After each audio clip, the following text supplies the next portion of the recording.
Cuando acabó la guerra civil en España, el régimen político que hubo, que destacaba por la falta de libertad, hizo que el teatro tuviera un sistema de censura que los obligaba a revisar los textos y el montaje de cada obra dramática. Esto hizo que desaparecieran los contenidos críticos, los intentos de renovación y la recuperación de temas y géneros de épocas anteriores para el entretenimiento del público, ya que este régimen tenía como objetivo la destrucción absoluta del trabajo cultural forjado durante la República. El teatro que se estrena en los escenarios comerciales es, en la mayoría de los casos, un teatro concebido como mera distracción, que elude los temas de implicación política y social para centrarse en enredos intrascendentes. También prohibieron fragmentos y hasta obras completas de autores próximos al franquismo. Incluso al propio Franco se le intentó censurar un artículo que publicó en el periódico Arriba. Algunas de las obras que se mantienen son la comedia burguesa de Jacinto Benavente, el teatro humorístico de Poncela y Miura y un teatro comprometido, crítico e inconformista sobre temas esenciales de la existencia humana de forma realista, desarrollado por Antonio Vallejo y Alfonso Sastre. Enrique Jardiel Poncela nació en Madrid el 15 de octubre de 1901 y murió el 18 de febrero de 1952, también en Madrid. Fue un escritor y dramaturgo español. Su obra estaba relacionada con el teatro del absurdo. Se alejó del humor tradicional, acercándose a otro más intelectual, inverosímil e ilógico, rompiendo así con el naturalismo tradicional, imperante en el teatro español de la época. Esto le supuso ser atacado por una gran parte de la crítica de su tiempo, ya que su ironía hería los sentimientos más sensibles y abría un abanico de posibilidades cómicas que no siempre eran bien entendidas. Una de sus obras son Eloísa está debajo de un almendro, en la que cuenta las peripecias de Fernando y su esposa Mariana, así como las de sus respectivas familias y un tanto chifladas. Al verse envueltos en el misterio de la desaparición años atrás de Eloísa, una mujer que tenía un sospechoso parecido físico con Mariana. Otra obra es Cuatro corazones con freno y marcha atrás, en la que cuenta las historias de 5 personas que no solo se convierten en inmortales, sino que descontentos con ello, 4 de ellos acaban rejuveneciendo. Otra de sus obras es Tras ingerir el exilio de la eterna juventud, en la que los protagonistas creen haber encontrado la solución a todos sus problemas y haber alcanzado la felicidad absoluta. Sin embargo, lo que parece ser algo maravilloso se convierte en una existencia imposible que los sumirá en la desaparición.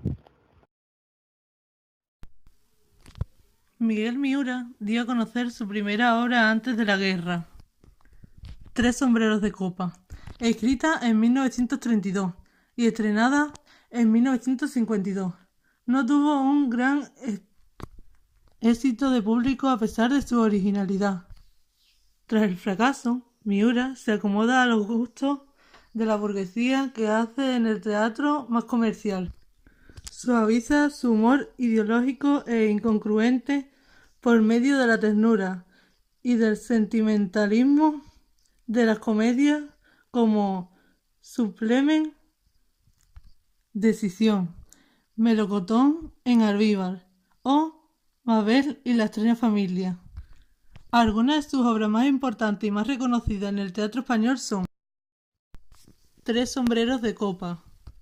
El protagonista, Dionisio, es un joven sin personalidad que la noche antes de su boda entra en contacto con un grupo de actores de un teatro de variedades, entre los que se encuentra Paula, una joven bailarina que representa el anhelo de la libertad.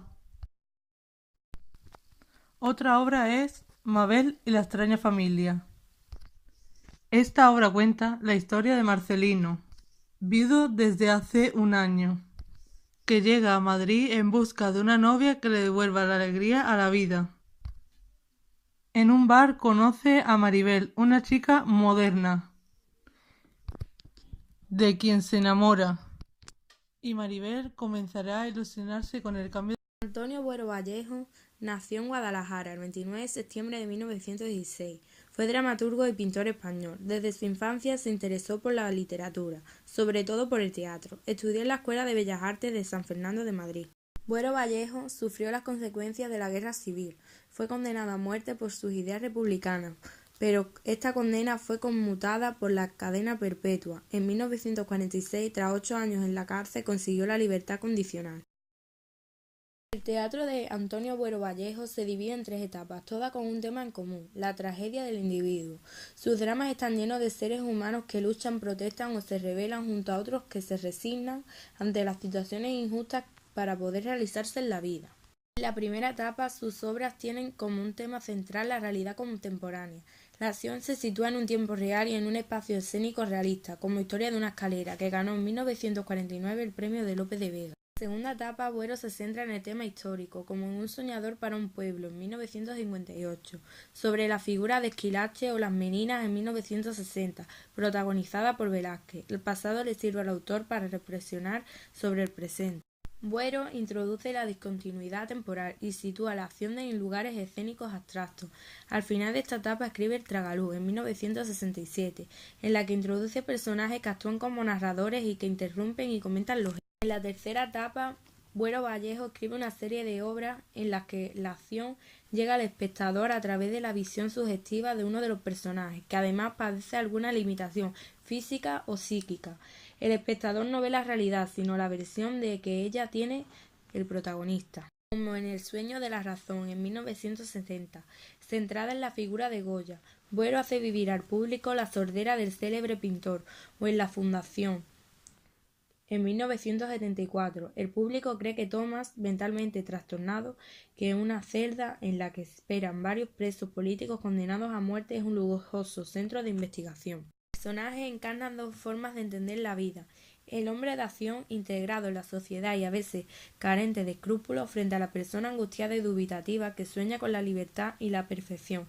Sin embargo, ninguno de los dos es puro, ambos poseen virtudes y defectos, son al mismo tiempo inocentes y culpables.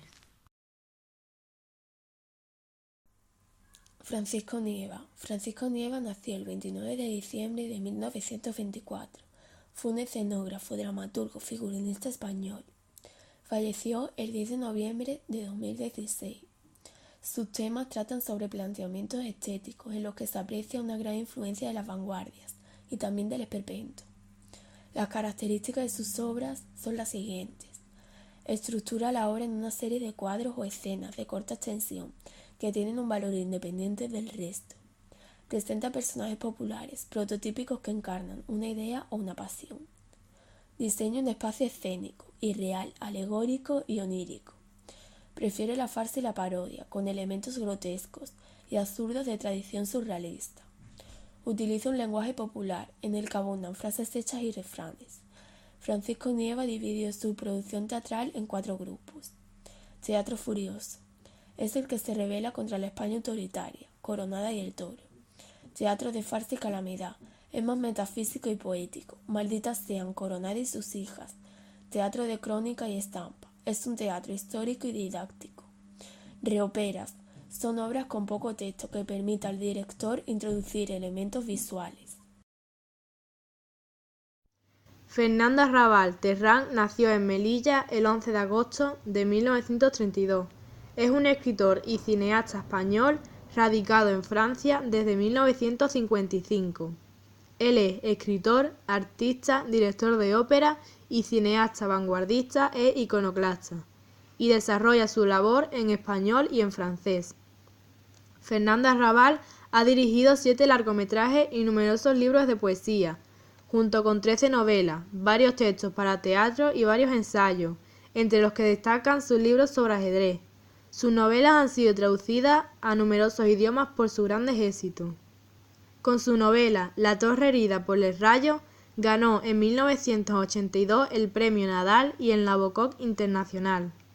Hoy en día, con 85 años, el escritor, dramaturgo y cineasta español protagonizó el 25 de enero la primera de las Loews Conversations de 2018, un espacio donde los principales personajes del arte, el diseño y la cultura comparten su punto de vista y su experiencia sobre diversos temas.